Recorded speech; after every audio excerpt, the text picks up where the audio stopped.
Cuando tenemos un grupo de amigos, nos gusta compartir, no solo los alimentos, nos gusta compartir experiencias. Y si hay algo que nos ha llamado mucho la atención o que nos ha ayudado mucho durante nuestros días o durante la semana o durante los años, nos gusta compartirlo. ¿Para qué? Para que aquellos que me rodean también puedan tener esa posibilidad de experimentar esa alegría que estamos sintiendo.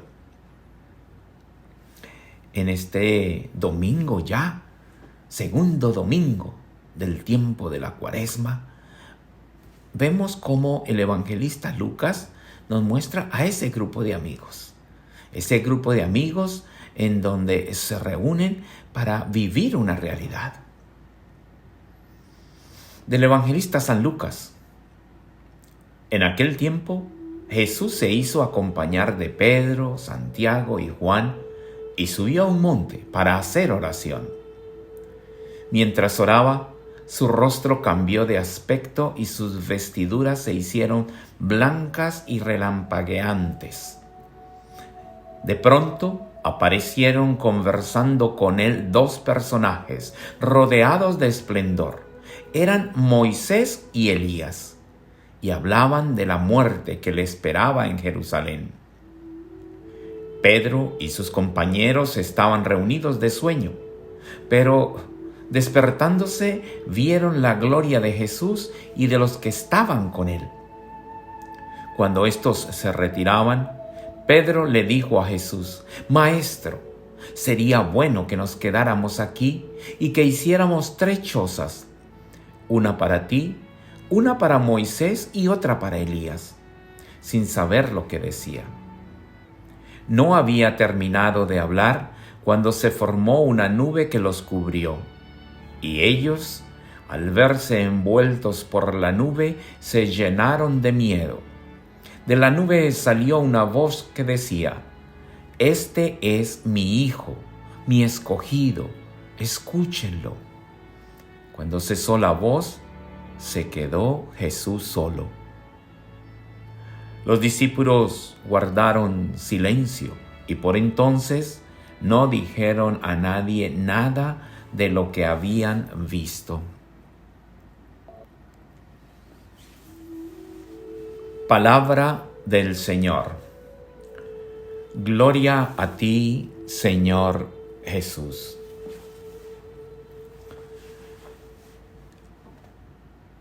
Llevamos diciendo nosotros, y las lecturas nos ayudan, desde el miércoles de ceniza, que este tiempo de la Cuaresma es un tiempo favorable para quedarnos con Jesús, para encontrarnos con Jesús, el grupo de amigos de Jesús.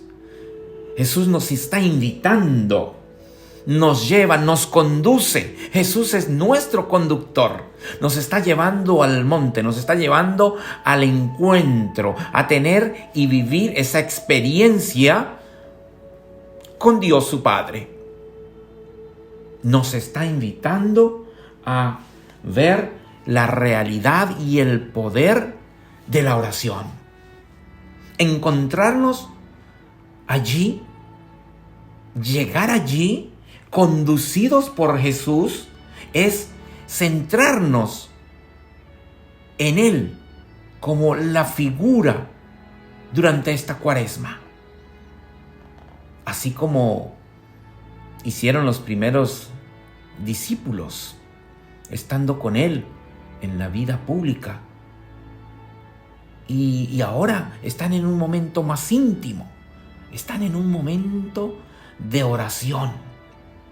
Están participando con aquel que los conduce al monte.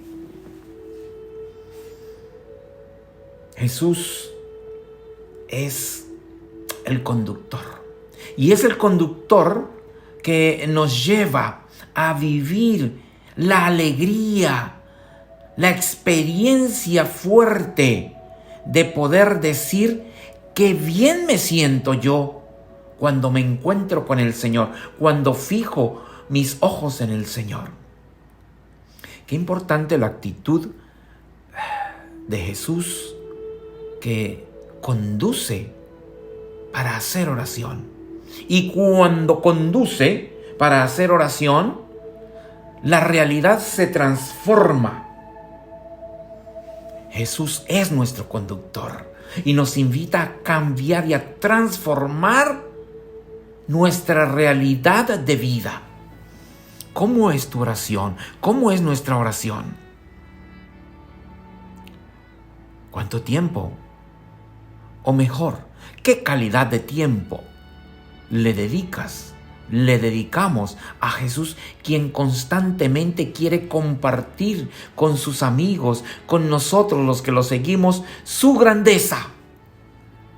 ¿Cuántas veces en las Sagradas Escrituras no se nos dice que Jesús va al monte para hacer oración?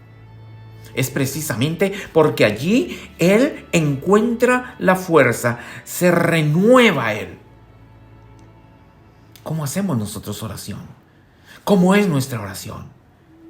Decíamos nosotros que una de las prácticas también de la Cuaresma es la oración. Esa oración confiada, esa oración que te transforma, esa oración que te renueva. ¿Cómo la estás realizando? ¿O no se está renovando? ¿O no te está transformando esa oración? ¿Cómo es tu oración al iniciar el día?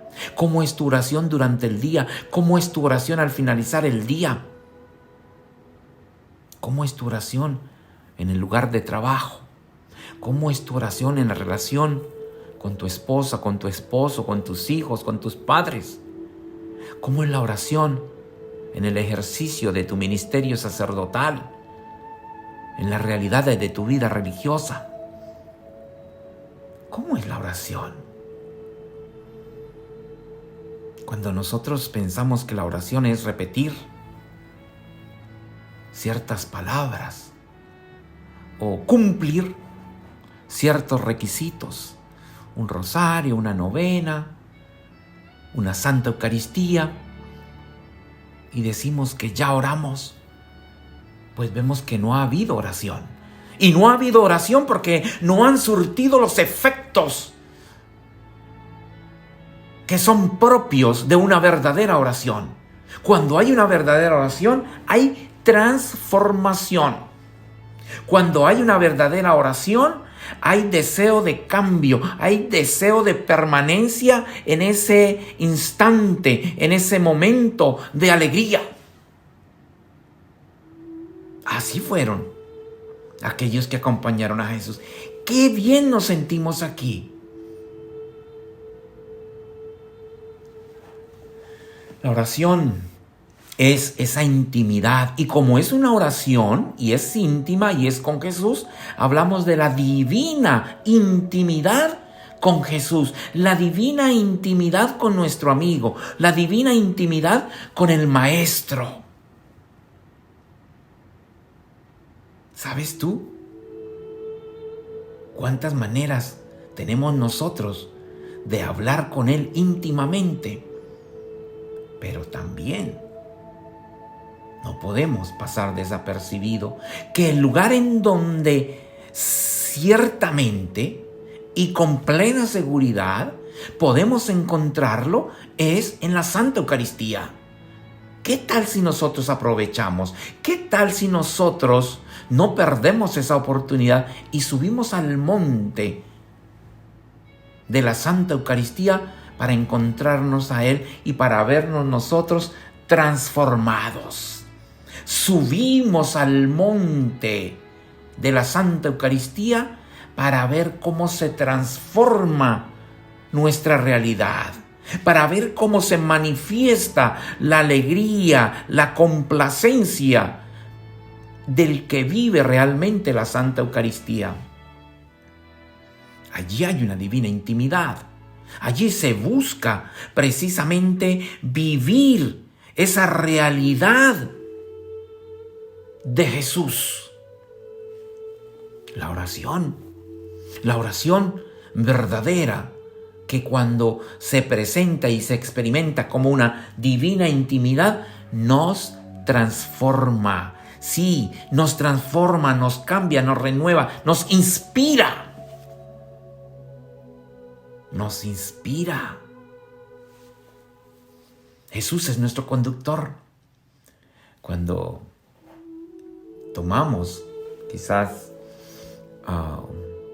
un avión, hay un piloto que conduce. Tú no te subes al avión pidiéndole la licencia que tiene el piloto para tú sentirte más confiado en el vuelo que vas a realizar. No, te subes confiado y te conduce al lugar a donde tú vas. Aquí Jesús es el conductor de tu vida. Quiere que lo acompañemos a Él, al monte. Quiere que estemos con Él en el monte para tener una divina intimidad. Y teniendo esa divina intimidad, vamos a transformar nuestras vidas. Yo pienso que la clave aquí de este evangelio es ¿para qué Jesús invita? ¿Para qué Jesús sube al monte? Para hacer oración. No hay otra respuesta. Para hacer oración. Y realizando esa oración, realizando esa divina intimidad, se da toda esta realidad. La alegría, la cercanía, la certeza de querer estar allí. Hagamos 3 chozas. Quedémonos a vivir aquí. Esto es increíble. ¿Te das cuenta por qué a veces nosotros nos da igual hacer una oración en la mañana o no, o una oración en la tarde o no, o más aún, a veces nos da igual ir a una Eucaristía, a una Santa Eucaristía o no? Qué hermoso este texto, que nos hace ver la realidad de la divina intimidad, la realidad del encuentro, la realidad de la oración. ¿Y quién nos conduce? Jesús. Jesús es nuestro conductor. Jesús es precisamente aquel que quiere conducirnos a donde la vida se nos transforma. Transforma nuestro cuerpo humilde en una realidad gloriosa. ¿Por qué? Porque Él está allí. Estamos nosotros con este Jesús que nos conduce, sin miedo. Vamos, no nos vamos a quedar como los del Evangelio. Se quedaron dormidos. No, nosotros vamos a disfrutar. Nosotros vamos a disfrutar este momento con el Señor Jesús. Este momento de oración. ¿Para qué? Para que nos transfigure, para que nos renueve, para que nos fortalezca en nuestra fe y en nuestra esperanza. Para que cuando volvamos, cuando bajemos del monte, que es cuando volvemos a nuestras casas, cuando volvemos a nuestra realidad, a nuestros quehaceres diarios, a nuestra vida cotidiana, podamos nosotros tener la energía, la esperanza y la alegría en donde aguardamos la presencia de ese Jesús Salvador constante en nuestras vidas. Qué importante es entonces vivir un verdadero momento de oración en donde quien nos conduce es el mismo Cristo. Nuestro conductor es el mismo Cristo. Somos alimentados del amor misericordioso de Dios. Y por ser alimentados de ese amor misericordioso de Dios, Jesús nos conduce a esa plenitud. Jesús es nuestro conductor. Mi Jesús misericordioso. Hoy quiero caminar contigo. Conduce mi vida. Llévame a ese lugar alto para que mi vida sea una constante oración, un constante encuentro contigo. Para que viviéndote en cada Santa Eucaristía, mi vida pueda ser transformada. Mi vida pueda ser renovada. Y que siempre mis acciones, mis actos sean para dar gloria de ti, para sentirnos seguros de ti, dichosos de estar contigo y querer vivir contigo, hoy y siempre, por los siglos de los siglos.